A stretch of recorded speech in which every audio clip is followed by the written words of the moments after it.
조금 전에 제가 언급을 했던 이 광주 집단 폭행 사건 후속 얘기부터 이어가 보도록 하겠습니다.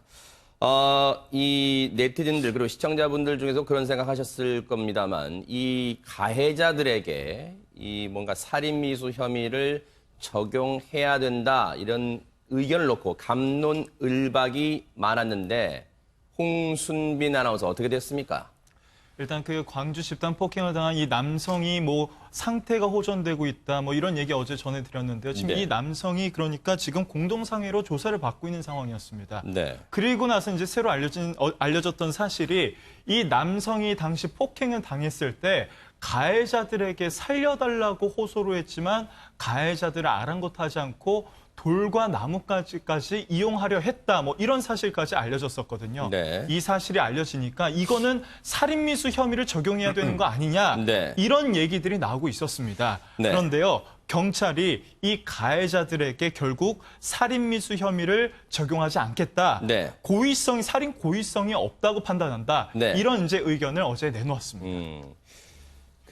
김복진 의원님께 안 여쭤볼 수가 없어요. 예. 지금 경찰은 이 살려달라는 그 폭행 피해자, 그러니까 실명을 한, 안타깝게도 실명이 된 지금 피해자의 호소에도, 일부 피의자에 대해서 살인 고의성이 없다고 판단했다 하는데 이게 무슨 말입니까? 그러니까 이제 이 사건이 났을 때 그동안 뭐 저도 그렇고 법조인들 거의 절대 다수가 얘기하기를 네. 살인미수죄를 의율하려면 가장 중요한 거는 살해의 고의를 네. 입증하는 길이라 하는 얘기를 몇 번 말씀을 드렸지 않습니까? 네. 이제 궁극적으로 얘기하면 이제 경찰에서 이야기하는 건 그거예요. 내용을 쭉 살펴봤더니 돌로 때리는 장면은 없었다. 실질적으로 돌을 들었다가 옆에 사람이 말려가지고 옆에 내리쳤고 땅바닥에.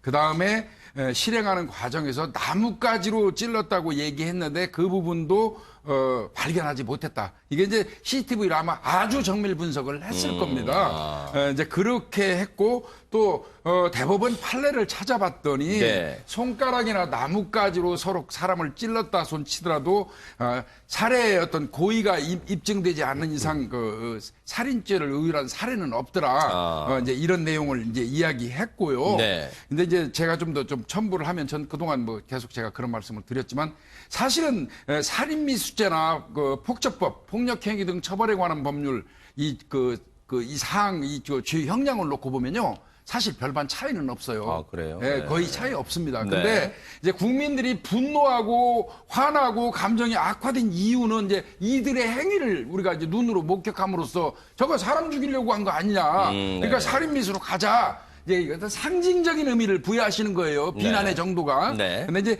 형량에서는 사실 따져봐야 큰 실익은 없어요. 예, 이제 그런데 이제 경찰이 네. 살인미수죄를 의율하면서 상당히 신중해야 되는 이유가 있어요. 뭘까요?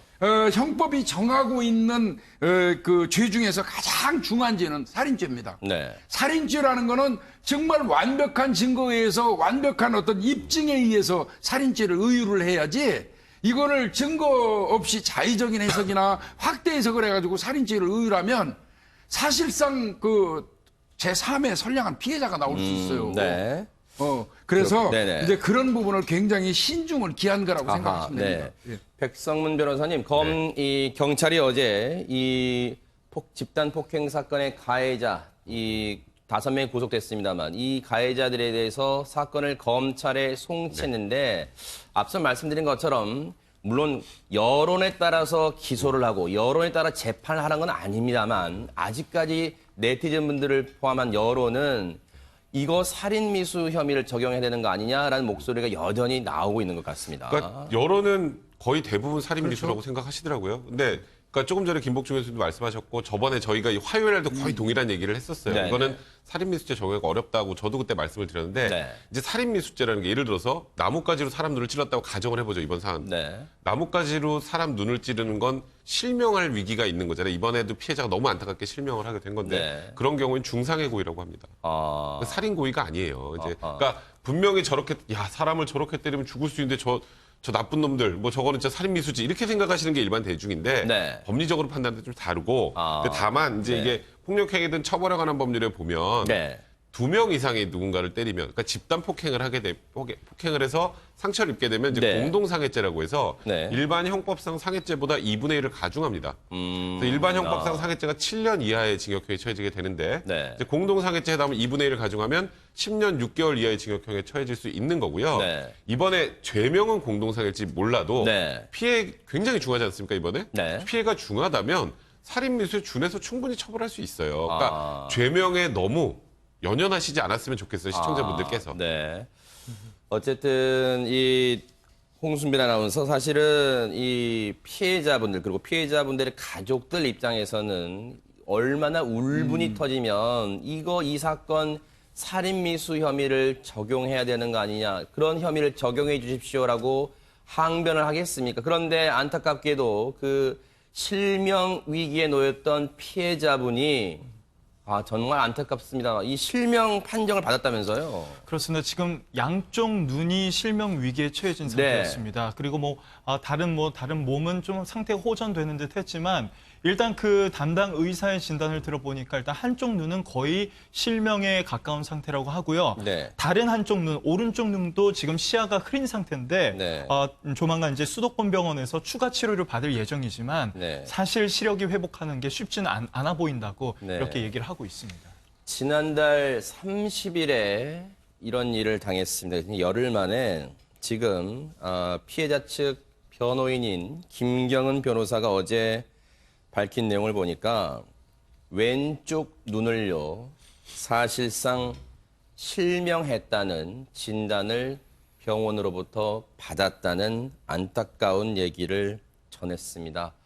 장 교수님, 예. 가족들 입장에서는요, 정말 자신의 가족이 저런 폭행, 끔찍한 집단 폭행을 당한 것도 분통이 터질 일인데 지금 실명을 당했어요. 얼마나 이거 지금 분통 터지겠습니까? 정말 안타까운 일이고요. 아까 네. 전에 김복주 의원님께서 말씀하신 대로 어떤 피해는 분명히 있는데 처벌에 있어서는 너무 약한 게 아닌가. 근데 이거 그렇게 보면 가족들한테도 어떤 상징적인 의미에서 네. 뭔가 보상을 받기 위해서라도 어떤 처벌을 내렸으면 좋겠다라고 하지만 네. 처벌은 정말 처벌이고요. 네. 근데 우리가 법이 있기 때문에 네. 그렇게 처벌이 쉽게 내려지지는 않지만요. 이 네. 가족들이 정말 억울할 겁니다. 그러니까요. 뜻하지 않은 일이고요. 또 중도 실명이에요.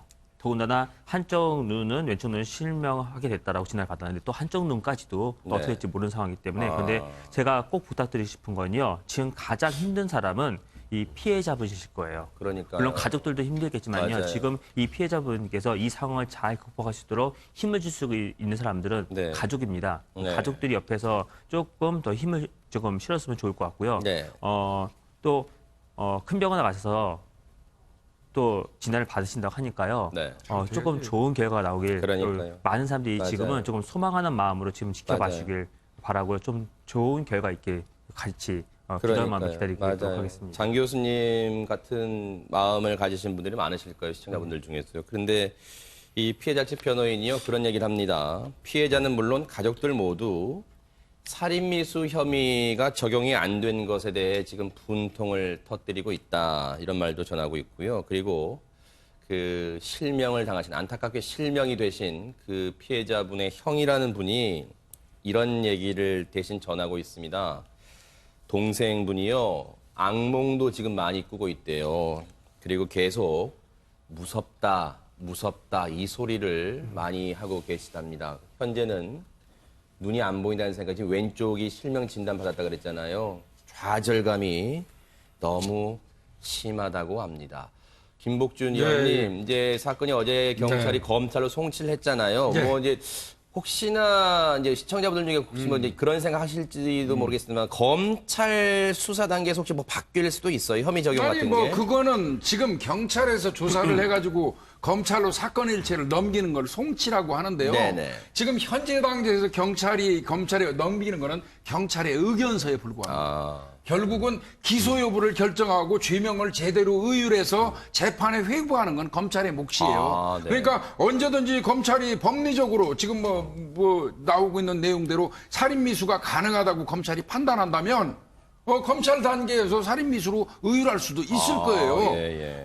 그래서 이제 뭐 이게 뭐 최종적으로 끝난 거는 아니다. 네. 이제 이런 말씀을 좀 드리고 싶고요. 네네. 이제 분명한 거는 검찰이건 이제 이 사건이 법원에 이제 가서 재판에 회부되잖아요. 네. 이 법원에서 판사님들도요. 정해진 법에 의해서 최고의 형량으로 처벌할 수 있게 강력하게 처벌해주는 그런 의지가 필요해요. 이거 지금 이 피해자 입장에서 저는 충분히 이해가 갑니다. 저도 뭐 일선 현장에서 경찰 하다가 그 흉기에서 피습을 당하고 나가지고 트라우마가 생겨서 거의 1년 가까이 그 흉기만 보면 덜덜덜 떨고 그랬거든요. 네네. 그 트라우마는 당해본 사람만이 압니다. 네. 이분 뭐 지금 무섭다는 얘기 계속 하고 있고 이분의 트라우마가 얼마나 갈지 전 충분히 이해가고 압니다. 그렇기 네. 때문에 이분 장 교수님 말대로 주변에서 많이 돌봐주셔야 맞아요. 되고요. 네네. 이분의 심정을 알아서 네. 재판에서도 이들한테 처벌할 수 있는 최고의 형량을 주기를 그냥 개인적으로 바랍니다. 네. 검찰에 이제 송치가 됐고요. 앞으로 검찰의 기소 이후에 또 재판까지 이 사건 저희가 또 계속해서 추적을 해 보도록 하겠습니다. 그리고요, 이 사건도 얘기를 안 해볼 수가 없어요. 백성원 변호사님, 어제도 저희가 전해드렸습니다만 양주에서 그 안타까운 폭발 사고. 어제 전해드렸을 때는 현장에서 뭔가 이 의심이 가는 종이 조각이 발견됐다고 하는데 이게 대체 뭘로 판명됐습니까? 그러니까 이게 최초에는 그냥 가스 누출로 인해서 과실로 이제 폭발이 일어났을 거라고 보통 추정을 했었잖아요. 네네. 근데 그 당일날 오후에 이런 뉴스가 나왔습니다. 가스관을 예리하게 이제 잘려있는 흔적을 발견했다. 그랬죠. 그건 인위적으로 가스관을 잘라서 가스가 누출되게 만든 거라면 아하. 제3의 인물이 범행을 저질렀거나 혹은 이 피해를 입은 분, 그 집에 있는 분이 혹여라도 스스로 뭐 목숨을 끊으려고 했을 수도 있다. 아하. 그래 이제 그런 얘기가 나오기 시작했었는데 네. 그래서 이제 현장을 소방관들이 사사히 뒤졌습니다. 네. 그래서 보니까 이 숨진 이 씨 주변에서 종이 조각이 여러 개 발견이 된 거예요. 네네. 근데 그게 좀 물에 젖어 있어서 딱 육안으로 뭐라고 써있는지 처음에는 확인이 좀 어려웠었다고 합니다. 그래서 네. 그 찢어진 종이 조각들을 하나하나 다 이어서 보니까 내용이 땡땡땡아 미안하다. 그러니까 누군가를 가리키면서 그리고 시신을 화장해줘라. 아하. 눈물이 난다. 이런 내용이 적혀 있었어요. 물론 이걸 유서라고 단정할 수는 없습니다. 아하. 그러니까 누군가가 우울해서 이런 내용 썼다가 그냥 이게 아무것도 아닌 것처럼 찢어버렸을 수도 있기 때문에 이걸 유서라고 단정하면 안 되겠지만 네. 지금 피해자 이 씨의 집에서 이 종이 조각이 발견이 됐고 네. 이 씨의 집 그 LP가스 소방 그 관에서 이제 예리하게 잘린 흔적이 발견됐기 때문에 이게 혹여 자살일 가능성이 굉장히 높아진 상황이 아닌가. 이게 네네. 경찰에서는 일단은 뭐 신중한 입장이에요. 아하. 국가수에 지금 가 있는 그 작업이 끝나려면 한 달 정도가 걸린다 하고요. 그런다면서요, 네. 이제 기다리고 있는데 이제 다만 이제 그거하고는 별개로 경찰은 또 이제 그 주변 조사를 하지 않겠습니까? 네네. 그 이 씨의 주변 조사를 하니까 네. 이제 이 씨가 약간의 우울증이 좀 있었던 것 같고요. 직업이 없었고 홀로 이렇게 그 은둔하면서 생활한 것 같습니다. 네. 거기에다가 달력 반장 크기에다가 조금 전에 우리 백 변호사님 말씀하신 내용이 네. 아마 적혀 있어서 조각을 좀 맞춰본 모양이에요. 네. 그래서 이제 그 자살 쪽에 어떤 좀 무게를 좀 두고 있는 것 같긴 한데 네. 최종 결과는 안 나온 거고요. 네. 다만 이제 그 가스관이 잘려 있지 않습니까? 네네. 그 잘린 단면하고 폭발을 했어도 집 안에서 발견된 얘기 칼이 많이 있어요. 그거는 이제 국가수에 다 수거를 한 겁니다. 아하. 그래서 그 칼로 잘린 단면이 맞는지 여부를 이제 저희 감식하는데 시간이 좀 걸리는 거예요. 아하, 네. 어쨌든요, 안타깝습니다. 물론, 앞서도 말씀드렸지만, 경찰도 이 종이 조각이 심하게 훼손됐던 종이 조각을 맞춰봤더니, 뭔가 이 극단적인 선택을 암시하는 내용의 글이 적혀 있습니다만, 아직까지 스스로 극단적 선택한 것으로 단정하진 않고 계속해서 조사를 이어가고 있다니까요. 이 부분도 저희가 계속해서 따라가 보도록 하겠습니다.